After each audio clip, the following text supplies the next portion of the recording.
Lights up!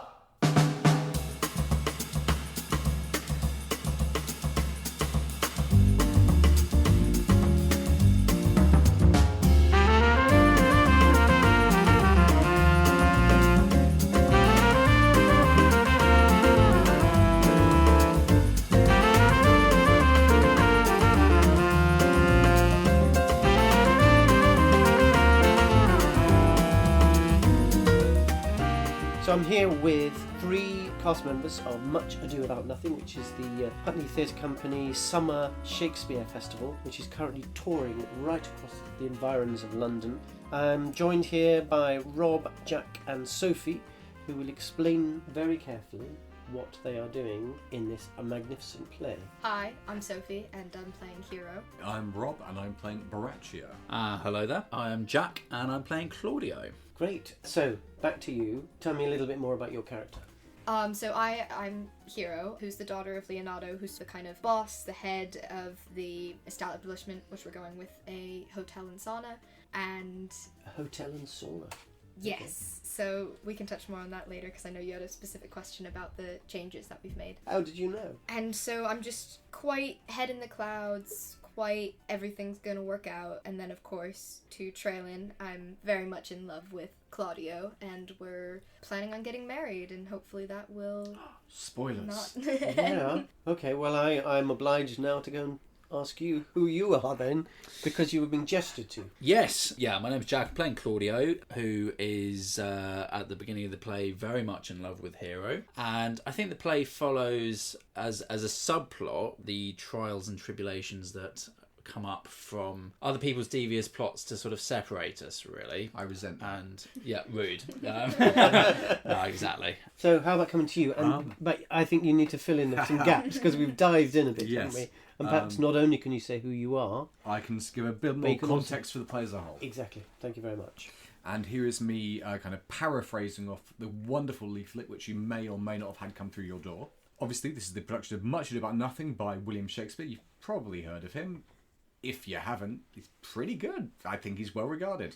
Bantering bachelor Benedict's merry war of words with the witty Beatrice. So essentially, Benedict is part of this touring group of musicians in our conception of the play who turns up at the hotel and sauna of Leonardo, of whom Beatrice is an employee. And they are too wise to woo well. Every time they meet, they argue. And essentially their friends get so fed up with this, they scheme that we have to get these two together. They're too perfect not to be together. Meanwhile, bashful young Claudio, whom you've met in the form of Jack. He is bashful. He's wonderfully bashful. That's what I go for. Loves sweet Hero, who you've met in the form of Sophie, and it's a mutual affection. Nothing seems can prevent their marriage, but the path of true love never runs smooth. Foul play is afoot as devious Don John, and this is where I disagree with the flyer, plots to split the young lovers asunder. I play Borachio, who's essentially Don John's hench person, who in this version of the play is essentially a roadie, and I would suggest is the evil, not quite genius behind the whole scheme, who decides out of some motiveless malice that he wants to break them up. It's a dazzling comedy of romance, deceit and self-discovery, open-air venues around southwest London and beyond.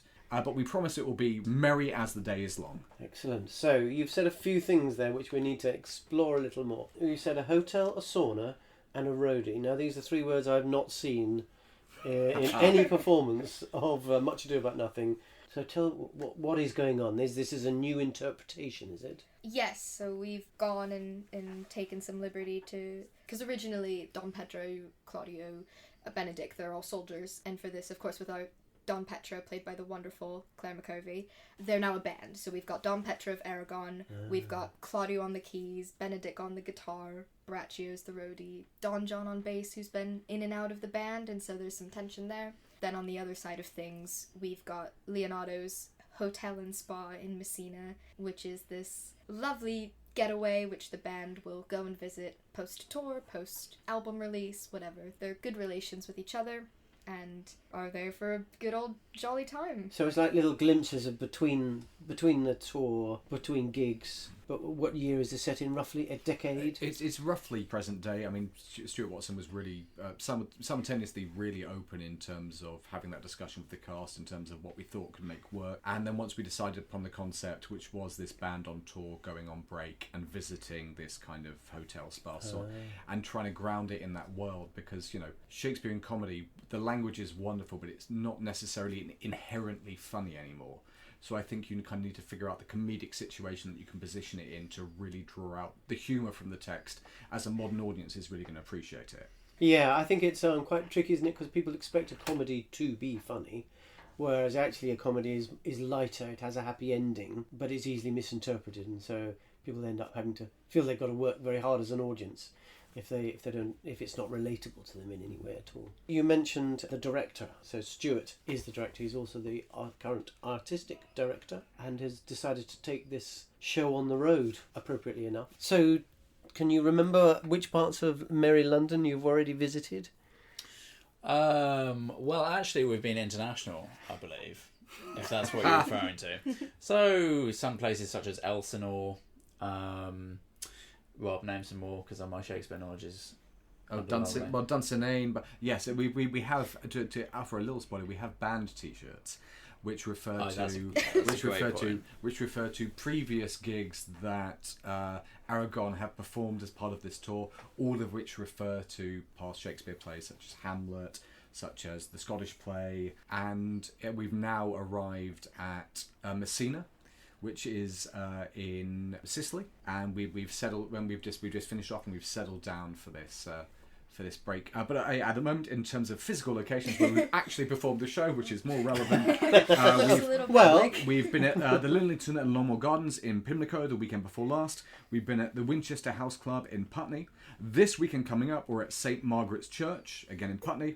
We then relocate, and this will be unusual in terms of it's Friday-Saturday rather than Saturday-Sunday, on the 1st and 2nd of August to the Surrey Docks Farm in Rotherhithe. The 9th of August, we're at the Hurlingham Club in Fulham. And the 10th of August, for our final performance, we're at St Mary's Church in Mortlake. Wow, bringing it home almost. Bringing it home.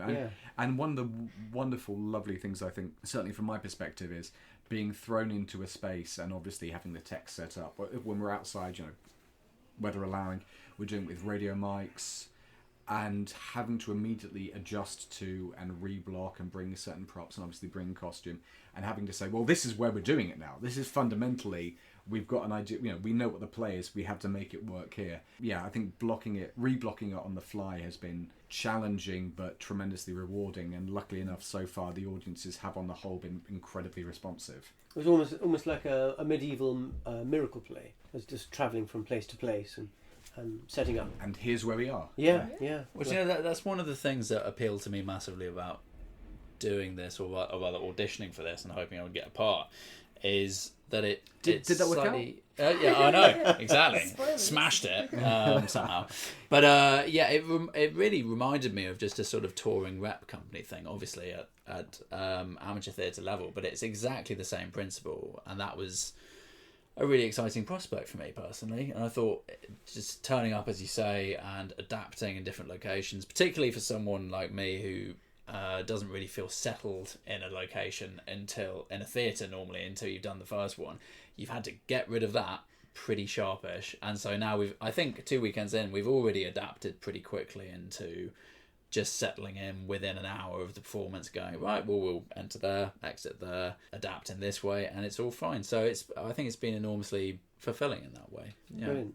More challenging than expected as well. We've had 2 venues and 4 stages just due to weather and other circumstances. We've had to move 2 of them indoors, which all of our rehearsals had been outdoors previously, and then finding that adjustment with an audience as well, and performing with and without microphones anywhere you could ask us, and we could probably start doing it now, which we won't, because you need to buy a ticket online. But it's been a lot of fun, and a lot of like, let's run the dance really quickly before this, and just finding how different the entrances and exits are, and how much time you actually have to get there, and slowly creeping forward or running at some times to hit the stage at the right time. But it's a testament to the cast, really, to be able to cope with that, and of course the play itself, that it stands up to that all of those changes. oh yeah, we're fantastic. I think But that's going to be cut. To be clear. I think everyone's been incredibly adaptable, and obviously it's a testament to the play itself, and the fact that it does lend itself this kind of freedom of exploration and dramatisation and the comedy in it. So if you were an audience member contemplating coming to this, what is it that they're going to see which is different? Is it more relatable? Is it more identifiable? Can you see the Shakespeare in it still? What is it that they're going to see? I would say it's a fun new setting, which I've never heard about. Stuart's original pitch was, at the recall auditions actually, was Seaside Resort. And then we had to find something from there, and eventually, as Rob said earlier, settled on the idea of a band finishing their tour and coming to a seaside resort. I have no idea, I have to be honest, but I've never seen a production with that kind of choice initially. Seems unlikely. Yes, but also in answer to what you said about the Shakespearean language, we've done our best to, I think, have a good mastery of the verse, the prose, etc. I think Much Ado, I seem to remember Stuart mentioning only 40% is in verse. Does that sound about right to you? Yeah, makes Something with Much Ado? The posh shows. The comedy is there. Yeah. But I would say I hope at least we've done a good job of updating it and making it actually funny to a modern audience, which is another reason I signed up, was because I've only personally done tragedies before when it comes to Shakespeare, and I was very curious to learn a bit about how you make a play from the early 17th century actually funny today. And I thought Stuart would be a good man to sort of lead on that sort of thing. So I would say, it is funny, genuinely, and it's a very fresh setting, I think, would be two things that hopefully audiences will take away. And I do think you'll be very engaged. There's a, to spoil it now, a certain degree of audience involvement. I think everybody in the cast is very lean forward in wanting to make sure that the audience is participating, that the audience is finding it funny, that the audience it's not kind of standoffish Shakespeare where everyone's up on a which can be the case, where everybody's up on a plinth and everybody feels like they're declaiming something that is so profound and untouchable. There is a degree of kind of saying, well, this is Shakespeare comedy, and ultimately this was populist, this was intended to be funny, this was intended to be accessible, and that, as well as being Shakespeare, is the metric by which you succeed. So come along, and hopefully people who love the Shakespeare in its purest form will still really enjoy it, but also people who want to go along and have a laugh are also gonna really love it. Yeah, definitely. And building up on that as well, I think it's understandable for just a general audience member who might not have as much experience with Shakespeare or with the language, but they'll still understand the story. And so tell me a little bit more about some of the other actors and what they're up to. We've obviously got Benedict and Beatrice, who are the kind of witty, bantering, emotional heart of the whole thing. Benedict being played by George Nettleton, and Beatrice being played by Megan Good, both of whom are absolutely wonderful. And we have the kind of rest of the band. Hold on, I need to know though. So, what parts are they in? Are they in the band? Are they in the hotel? Benedict is part of the band, and Beatrice is part of the hotel staff. So they turn up, and then that's where this kind of war of wits occurs. And we've got a cast of, I think it's 10 people, all of whom are very lovely and very good. And I couldn't do it without picking favourites, which would be very, very unfair, because they're wonderful. He's writing down who his favourites are as we speak. Yeah, exactly. Present company excluded. Yeah, obviously. Because we're the favourites. Yes, of course. You're like, shh. Oh, this isn't going anywhere, right? Nobody's going to hear this. No, not at all. No, thank you. No, that's good. Okay, let's just finish off by asking you very briefly what you've done before this, because I have seen you in a much darker play recently. Yeah, so I recently, as part of the Wandsworth Arts Fringe, played a character called Paul in Black Mountain by Brad Birch. And the curious thing about that, actually, is that my two other my co-cast members in that are also in this production of Much Ado. Those people being Megan Good, who, as Rob mentioned, is playing Beatrice, and then Jessica Allen, who's playing Ursula and the Sexton. And so it's been really, really fun to be able to keep working with them for an extended period of time, because the Fringe Festival finished towards the start of Much Ado rehearsing, to be honest. It was pretty much they coincided. Now, this is your first time with Putney. Yes. So tell us a little bit more about what you've done before. Yeah, so I'm currently at East 15 Acting School, going into my 3rd year, and so I've done quite a bit with them. Of just most recently, I just finished doing As You Like It, Wild Honey, Fear and Misery of the Third Reich, The Last of the Housemans, a devised show. So just like a bunch of stuff in school. Okay, Yeah. fantastic. And Rob? The most recent thing I did, I've been involved in Putney for a little while now. The most recent I think did was a new play called There, as part of the Wandsworth Arts Fringe, written and directed by Jeff Saunders, with Richard Seedhouse as co-director. I also recently compared the Wandsworth Arts Fringe Cabaret with the amazing Helen Wood, who is in Much Ado playing Margaret. And the Friar. And of course the Friar. I don't have any scenes with the Friar though, so it doesn't really count. It doesn't really matter. You're not there. I'm not there. It doesn't exist, does it?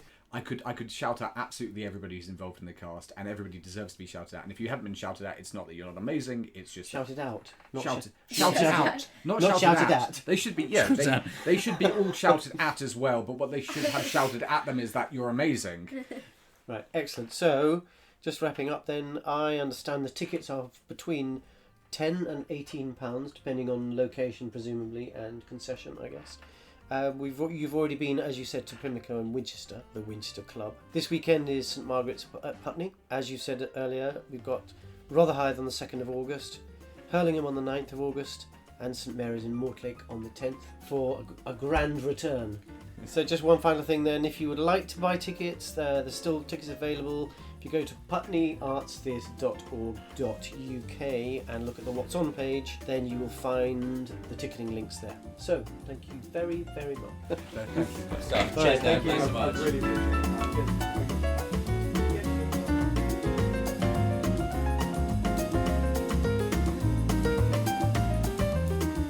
This is a real Putney Theatre Company production.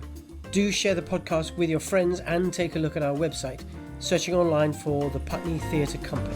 So that's it for now. See you next time.